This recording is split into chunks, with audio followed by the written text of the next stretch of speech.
नमस्कार। आज हम बात करेंगे इनफर्टिलिटी के बारे में। इनफर्टिलिटी की क्या डेफिनेशन है और इनफर्टिलिटी में कैसे टेस्ट होते हैं। इनफर्टिलिटी यानी दाम्पत्य जीवन में 1 साल रहने के बावजूद भी अगर बच्चा नहीं होता, प्रेगनेंसी नहीं होती, तो उसे हम इनफर्टिलिटी का नाम देते हैं। इनफर्टिलिटी का मतलब स्टेरिलिटी कभी भी नहीं होता। स्टेरिलिटी यानी कोई कभी भी माँ या बाप ना बन पाए, उसको स्टेरिलिटी कहा जाता है। और इनफर्टिलिटी यानी प्रेगनेंसी होने में कोई ना कोई दिक्कत आना। अब हमें ये पता होना ज़रूरी है कि क्या कारण हो सकते हैं जिससे इनफर्टिलिटी होती है। सबसे पहले हम बात करेंगे हस्बैंड की। तो अगर हस्बैंड के सीमन में वीर्य की कमी पाई जाती है, अगर शुक्राणुओं की कमी पाई जाती है या उनकी मोटिलिटी में कमी पाई जाती है, तो हम इनफर्टिलिटी के शिकार हो सकते हैं। मेल के लिए सिर्फ एक ही टेस्ट काफ़ी है, जो कि सीमन एनालिसिस है।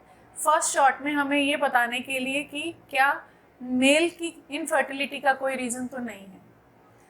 सेकंड जो हम बात करेंगे, फीमेल इनफर्टिलिटी। फीमेल इनफर्टिलिटी बहुत से कारणों की वजह से हो सकती है, जैसे कि इन्फेक्शन रहना, अंडेदानी में अंडे न बनना, बच्चेदानी में कोई गांठ रसौली या उसकी परत को अच्छे से न बन पाना, ट्यूब्स का ब्लॉकेज होना, या सर्विक्स में ऐसा पदार्थ निकलना जिससे वो सीमन को आगे नहीं जाने देती। अब इसके लिए कैसे टेस्ट होते हैं उसके बारे में हम बात करेंगे। फीमेल के लिए एक बेसिक अल्ट्रासाउंड ज़रूरी है, जिसमें हमें उसकी बेसिक चीज़ें, उसकी अंडेदानी और बच्चेदानी के बारे में पता चलता है। तीसरा टेस्ट है अल्ट्रासाउंड फॉलिकुलोमेट्री। फॉलिकुलोमेट्री हम उसे कहते हैं जिसमें हमें अंडे की ग्रोथ देखी जाती है। जैसे जैसे एग की ग्रोथ होती है वैसे वैसे गर्भाशय भी अपने आप को तैयार करता है प्रेगनेंसी के लिए। तो अंडा जब बनता है और अंडे की ग्रोथ होती है तो अंडा छोटे से बड़ा और बड़े से बड़ा होता है, और उसमें फिर जो बच्चेदानी की परत होती है वो पतली से मोटी और मोटी से और मोटी होती है, ताकि यहाँ पे बच्चा ठहर सके।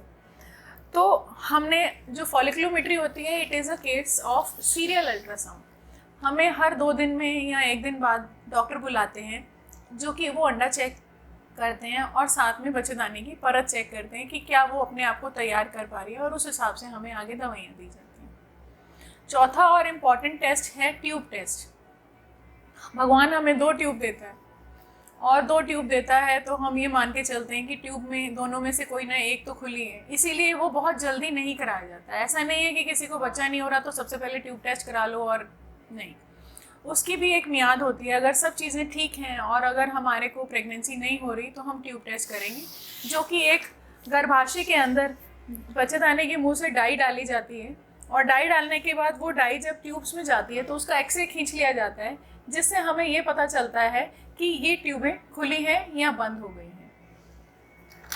अगर ट्यूब्स बंद पाई जाती हैं तो आपको डॉक्टर आगे ऑपरेशन की सलाह देते हैं, ट्यूब्स खोलने की सलाह देते हैं, या अंदर के कोई कारणों की सलाह देते हैं। तो हमें उस हिसाब से उसे भी करना चाहिए। इन सब बातों के अलावा इस सारे सिस्टम पे जो इफ़ेक्ट करेगी चीज़, वो है हमारे हार्मोन्स, हमारा स्ट्रेस लेवल, हमारी डाइट, हमारी एक्सरसाइज और हमारी अपनी प्रॉपर हेल्थ।